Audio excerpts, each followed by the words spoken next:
بسم اللہ الرحمن الرحیم۔ مجھے قبر میں گائے دودھ پلانے آتی تھی۔ 35 سال تک کنویں میں دفن مسلمان مزدور کو جب زندہ باہر نکالا تو اس نے کیا حیران کن انکشاف کیے۔ ایک شخص کہتا ہے، میری گاڑی کا ٹائر پنکچر ہو گیا تو میں راستے میں آنے والی ٹائر ورک شاپ پر رک گیا۔ رات کے 10 بج چکے تھے۔ اس وقت ایک ہی لڑکا پنکچر لگانے کے لیے موجود تھا۔ مجھ سے پہلے ایک ہی بندہ وہاں موجود تھا جس کی کار کا پنکچر لگایا جا رہا تھا۔ میں اس دوران گاڑی سے اتر کر باہر کرسیوں پر بیٹھ گیا۔ پنکچر کی دکان کا بوڑھا مالک وہاں پہلے سے بیٹھا حقہ پی رہا تھا۔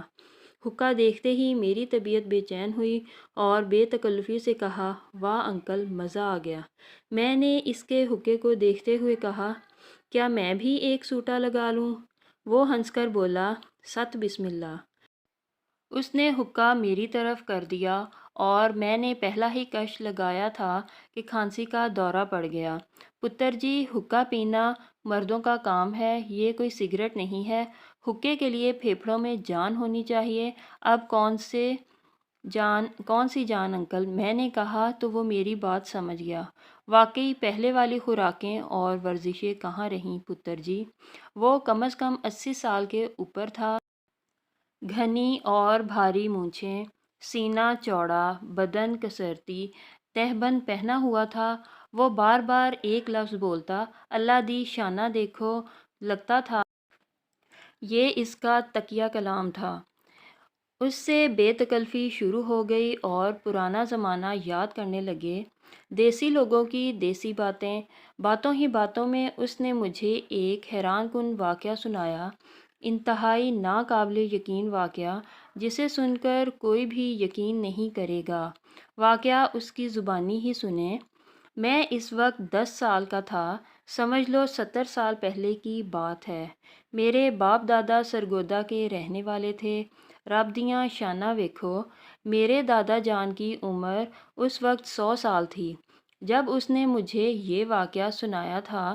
واقعہ یہ تھا کہ اس علاقے کے زمینداروں نے اپنی زمین پر ایک کنواں کھودنے کے لیے مزدور بلائے، جو کھیتوں میں کئی روز تک کنواں کھودتے رہے۔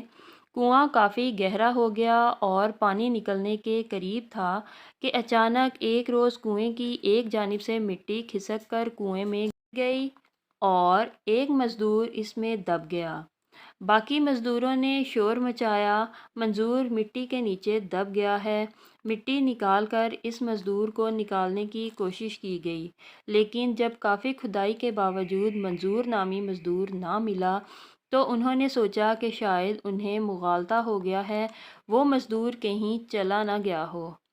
اس لیے انہوں نے مٹی دوبارہ کنویں میں ڈال کر اس کو بند کر دیا، کیونکہ اب اس جگہ کنواں کھودا نہیں جا سکتا تھا، نہ اس کو خالی چھوڑا جا سکتا تھا تاکہ کوئی اس میں انجانے سے گر کر ہلاک نہ ہو جائے۔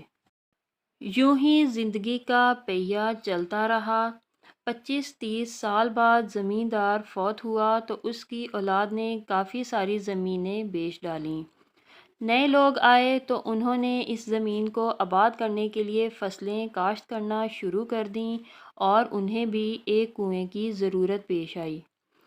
اتفاق سے انہوں نے جس جگہ کنواں کھودنا شروع کیا، یہ وہی جگہ تھی جہاں پہلے کنواں کھودا جا چکا تھا اور وہیں ایک سانحہ رونما ہوا تھا۔ مزدور جب کافی گہرائی تک کنواں کھود چکے تھے تو اچانک انہیں دھوتی کا کپڑا ملا، تو وہ حیران ہوئے کہ اس گہرائی میں یہ دھوتی کیسی؟ دوسرے مزدور بھی پریشان ہوئے۔ مالکان کو بلایا گیا کہ کھدائی کے دوران کنویں میں سے دھوتی ملی ہے۔ انہوں نے مزدوروں سے کہا کہ وہ احتیاط سے کھدائی کریں تاکہ دیکھا جائے کہ یہ دھوتی اگر کسی انسان کی تھی تو باقی چیزیں بھی اس کی ہیں یا نہیں۔ اس وقت تک کسی کو معلوم نہیں تھا کہ اس جگہ پر کبھی پہلے کنواں کھود کر بند کیا جا چکا ہے۔ مزدوروں نے ہاتھوں سے اور بیلچوں سے انتہائی احتیاط سے کھدائی جاری رکھی تو کنویں کی ایک جانب اچانک چھوٹی سی کھو نمودار ہوئی جس میں کوئی انسان لیٹا ہوا تھا۔ ان کی چیخیں نکل گئیں کیونکہ وہ انسان زندہ تھا۔ اس کی سفید داڑھی اس کی ناف تک بڑھی تھی اور سر کے بالوں سے چہرہ چھپا ہوا تھا۔ پہلے تو وہ سمجھے کہ یہ کوئی جن بھوت ہوگا، لیکن مالکان نے مزدوروں کے ساتھ مل کر جب اس انسان کو ہاتھ لگایا تو اس کے بدن کا پورا گوشت پلپلا ہو چکا تھا۔ اس نے کسمسا کر اتنے سارے انسانوں کو دیکھا تو بے ہوش ہو گیا۔ اسے کنویں سے باہر نکالا گیا اور پورے گاؤں میں یہ بات پھیل گئی۔ کسی سیانے نے انہیں مشورہ دیا کہ اس کو روئی میں لپیٹ دیں کیونکہ اس انسان سے ہوا اور موسم برداشت نہیں ہوگا، کیونکہ یہ نہ جانے کب سے وہاں پڑا تھا۔ اس کو 10 دن تک انتہائی نگہداشت میں رکھا گیا۔ روئی پر دودھ لگا کر اس کو پلایا جاتا رہا۔ 10 دن بعد جب وہ انسان کچھ ہوش میں آیا تو اس نے انکشاف کیا کہ اس جگہ کنواں کھودتے ہوئے مٹی کے تلے دب گیا تھا۔ پرانے لوگوں سے پوچھا گیا تو ان میں سے ایک مزدور مل گیا جو اس وقت حادثے کے وقت موجود تھا۔ اس نے تصدیق کی کہ ایسا واقعہ ہوا تھا اور منظور حسین نامی ایک مزدور لاپتہ ہو گیا تھا۔ لیکن یہ کیسے ہو سکتا ہے کہ 35 سال تک مٹی تلے دبا ہوا انسان زندہ رہ سکتا ہے؟ زندہ رہنے کے لیے ہوا، پانی اور خوراک کی ضرورت ہوتی ہے۔ یہ بڑا حقیقت پسندانہ سوال تھا۔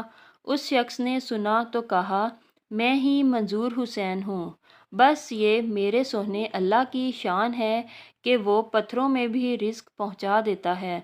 مجھے نہیں معلوم میں کتنے سالوں تک منو مٹی تلے دفن رہا ہوں، لیکن مجھے ایک بات کا علم ہے کہ میں کبھی بھوکا پیاسا نہیں رہا، نہ مجھے وقت گزرنے کا علم ہے۔ میں روزانہ دیکھتا تھا کہ ایک گائے صبح سویرے آتی ہے اور اپنے تھن میرے سامنے کرتی ہے۔ میں اس کے تھنوں کو منہ لگا کر دودھ پی لیتا تھا۔ وہ دن میں ایک بار ہی آتی تھی۔ میں اللہ کا شکر ادا کرتا تھا اور آج اس سونے نے مجھے پھر اس دنیا میں پہنچا دیا ہے۔ اس واقعے کے بعد منظور حسین 10 سال مزید زندہ رہا اور فوت ہو گیا۔ اس واقعے کو بیتے 150-200 سال ہو چکے ہیں، لیکن یہ واقعہ مجھے اللہ سونے کی یاد دلاتا ہے۔